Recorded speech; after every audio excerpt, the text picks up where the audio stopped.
This is Maze of Secrets, a Brianna Dagger Thriller, Book 5, written by Vin Strong, read by Vivienne. Prologue. Teresa brought the drinks and smiled at the nice-looking American. Perhaps he was Canadian and not American, but the woman with him was definitely American. She had the look of an American. Even the more polite Americans carried themselves with an air of superiority.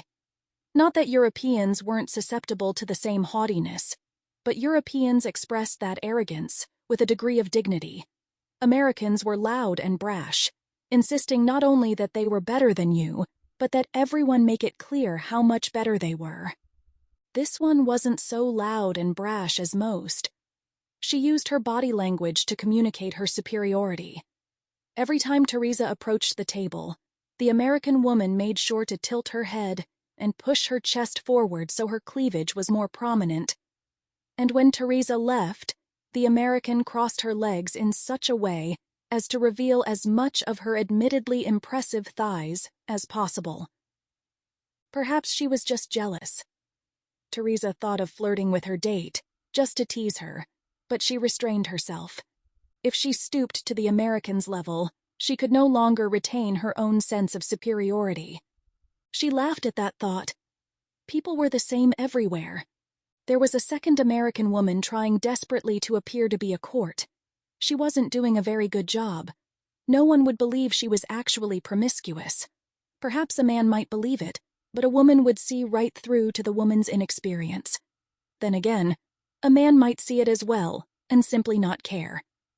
A second American man pretended to be Italian.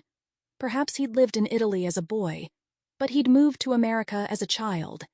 His mannerisms were stilted, forced, as though he'd learned about how Italians behave by watching mob movies as a child. She wondered if Americans of other ethnicities traveled to their home countries and made fools of themselves in such a way.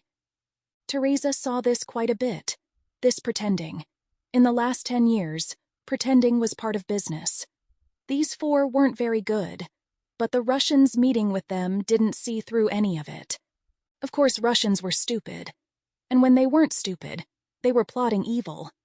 Teresa hoped the Americans would negotiate a deal that duped the Russians and forced them to go home to their superiors in disgrace.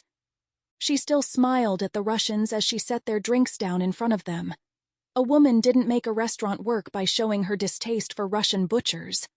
Teresa, of course, could not remember the Warsaw Pact invasion of Czechoslovakia. Sample complete. Ready to continue?